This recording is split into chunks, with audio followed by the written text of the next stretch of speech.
pour l'instant, on va parler de valeurs.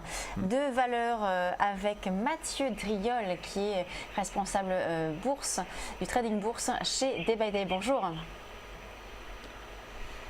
Mathieu Driol, est-ce que vous m'entendez? Apparemment, il ne m'entend pas. Alors, bon. Eh bien, alors, je vais rapprocher le micro. Est-ce que Mathieu m'entend? Mathieu Driol, est-ce que vous m'entendez comme ça? Ah, oui. Ah, voilà. Bon. Bonjour. Alors, bonjour Mathieu. Alors, on va parler avec vous de valeurs, comme je le disais. On va parler de valeurs du luxe. En tout cas, deux valeurs du luxe. Oui, elles sont pas dans le secteur du luxe, puisque le secteur du luxe en soi n'existe pas, c'est le secteur des biens de consommation personnelle. La première, c'est Burberry. Donc, effectivement, le titre ne fait pas grand-chose depuis quasiment un an, depuis octobre 2013. Il était coincé dans un intervalle entre 1328 et 1540. Pence. Les cours en sont sortis par le haut le 14 novembre, donc il y a 2 jours, à l'aide d'un gap. Hier, ils ont effectué un pullback sur cette ancienne résistance à 1540, devenue support. Il semble repartir à la hausse ce matin. En direction, en 1583, c'est une toute première résistance, mais vraiment intermédiaire. C'est plutôt la zone des plus hauts historiques, 1625, 1650, qui m'intéresse. En tout cas, ce mouvement pourrait être rapide parce que lorsque l'on sort d'une consolidation d'1 an, souvent, ça libère quand même pas mal d'énergie, pas mal de puissance directionnelle. Et tant qu'on est au-dessus de ce petit gap haussier à 1530, effectivement, j'anticipe plutôt une force, une hausse du groupe Burberry. D'accord. Donc du coup, sur Burberry, on peut se positionner à l'achat maintenant pour accompagner la hausse du titre, c'est ça? Tout à fait. Donc, et quels sont vos objectifs alors? Donnez-vous un petit peu les niveaux. Objectif, comme je l'ai dit, c'est la zone 1625, 1650, c'est la zone des plus hauts historiques de 2013. Tout simplement, c'est un retour vers les sommets. D'accord, donc on met un stop à quel niveau? Sous le gap 1530. On a eu un petit gap justement le 14 novembre lorsqu'on a franchi la résistance. C'est un signal, c'est à prendre avec importance, puisque ce petit gap pour moi c'est des gaps de rupture, d'initialisation de mouvement. Ça doit donner de la puissance et de la vitesse au mouvement. D'accord, alors maintenant il y a une autre valeur, donc toujours dans le secteur des biens de consommation personnelle, puisque le secteur du luxe n'existe pas. On va parler de la valeur Richemont. Oui, tout à fait. Compagnie financière Richemont, elle aussi avait fait un point bas très notable le 16-17 octobre. Depuis ce point bas, elle effectue un mouvement de hausse extrêmement rapide. En tout cas, les impulsions sont vraiment très très franches. La dernière en date a fait passer les cours de 78 à 85 en l'espace de 3 séances. Donc on est sur quelque chose qui a montré beaucoup de dynamisme, beaucoup de force.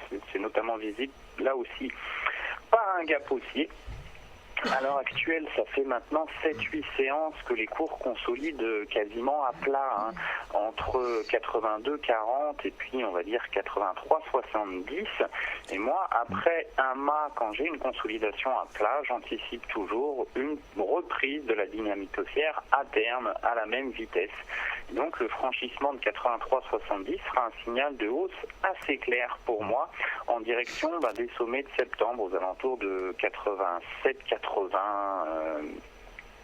On va dire, ça peut être rapide, ça peut être violent et c'est ça qui m'intéresse. Le stop, lui, est situé sous les points bas de la consolidation assez récente, aux alentours de 82,30. Oui, pardon, allez-y. Là aussi, pour moi, je m'attends potentiellement à un mouvement haussier qui peut être rapide et puissant. Oui, alors sur le titre Richemont, ce qui est intéressant, c'est qu'il y a eu un mouvement de baisse assez significatif avec l'ouverture de 3 gaps baissiers qu'on voit sur le graphique. Et là, donc pour vous, le mouvement initié depuis les points bas du 16 octobre, c'est un retournement de tendance pour vous, Mathieu ? On serait quasiment en fait sur la formation d'une figure qu'on appelle un creux en V, c'est-à-dire on a une première baisse donc depuis le 9-10 septembre qui est très dynamique, qui est très puissante. On fait un point bas majeur lors du 16 octobre avec cette énorme doji, cette très grande mèche basse, et en fait le creux en V, c'est qu'on refait la deuxième patte du V à la même vitesse que la première, quasiment, et c'est à peu près le cas. C'est pour ça aussi que je m'attends à un retour sur les sommets, puisque c'est la cible d'un creux en V. On revient au point de départ du mouvement, en fait, aux alentours de 87-80. Alors, on va parler maintenant d'une autre valeur. Il s'agit de la valeur Carrefour. Qu'est-ce qu'on peut dire sur Carrefour?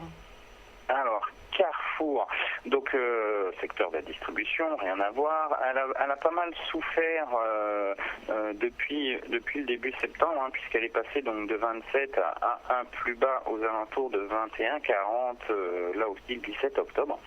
Depuis ce point bas, elle essaye de se reprendre. Alors on est sur un mouvement qui n'est pas aussi dynamique que par exemple Richemont, mais qui reste quand même parfaitement construit, car si on regarde les cours depuis le 27 octobre, on a une impulsion et on a eu la formation d'un triangle ascendant. Alors un triangle ascendant, c'est une figure de continuation de tendance. La tendance commençant ici donc le 27 octobre à 22,30 et se finissant le 6 novembre à 24,20, on peut projeter la taille de ces ranges au point bas de la conso, ce qui nous donne une cible aux alentours de 25,40 pour, on va dire, les 4-5 jours à venir. L'avantage de cette configuration, c'est que le stop il est assez clair, vous pouvez le mettre dans le triangle, au milieu du triangle, sous 24. Donc on a un rendement risque et un timing qui sont tout à fait corrects. Oui, donc on peut voir finalement que vous êtes assez positif là sur les valeurs, les trois valeurs que vous avez sélectionnées. Vous êtes haussier sur ces trois valeurs. Je ne vous entends plus, Lucie. Alors, vous êtes haussier sur ces trois valeurs, donc vous êtes plutôt positif actuellement là, donc sur les marchés. Il y a quelques semaines, vous aviez sélectionné les valeurs, vous étiez toujours vendeur parce que les marchés baissaient beaucoup. Là, du coup, ça veut dire que vous estimez que le CAC va continuer à être sur une tendance haussière? Le CAC, c'est quoi? Ce qui est assez clair à mon goût, c'est que ça fait déjà, on va dire, depuis en fait la fin octobre, donc quasiment 3 semaines que le CAC ne fait rien, puisqu'il évolue dans 100-120 points de range. On fait le bas et le haut du range de façon des fois même quotidienne, puisque hier la séance elle a balayé quasiment tout cet intervalle. Maintenant, effectivement, on a une résistance à 42,40 sur le CAC, mais cette résistance ne fait absolument plus baisser les cours.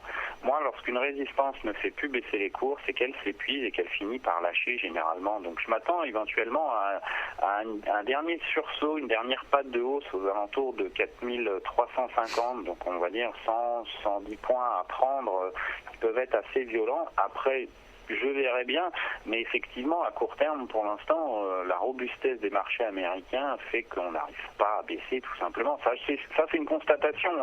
Donc, je ne vais pas me mettre en face alors que j'ai des indications qui me disent non, ça ne baissera pas, ça ne veut plus baisser. J'en prends note et puis j'agis en conséquence. D'accord, donc pour vous êtes plutôt neutre alors a priori quand même sur ce CAC 40. Je m'attends à ce mouvement de hausse, donc par contre j'ai pas de perspective au-delà. C'est-à-dire qu'on peut aller dans 3-4 jours être à 4350. Je verrai vers 4350 s'il faut que je repasse next, il faut que je poursuive avec un avis aussi. Mais effectivement, c'est un petit peu une vision qui est très court terme.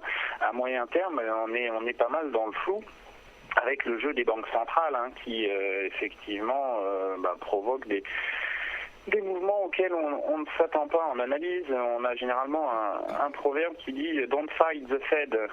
Ne vous mettez surtout jamais en face des banques centrales. Oui, parce qu'elles peuvent être solvables beaucoup plus longtemps que vous.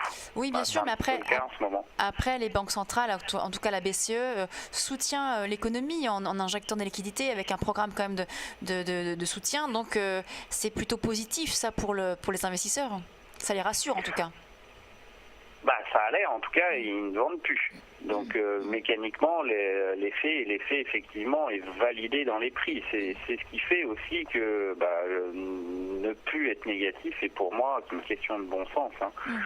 Le marché ne veut pas baisser, c'est pas pour ça qu'il ne baissera pas plus tard, mais pour l'instant, à l'heure où on parle, Eh bien, il nous dit qu'il n'a plus envie de baisser du tout simplement. Alors c'est pas pour ça qu'il va monter extrêmement fort, qu'on va retourner au sommet dans 3 jours, etc. Mais pour l'instant, en tout cas, on est obligé de constater une force intrinsèque, que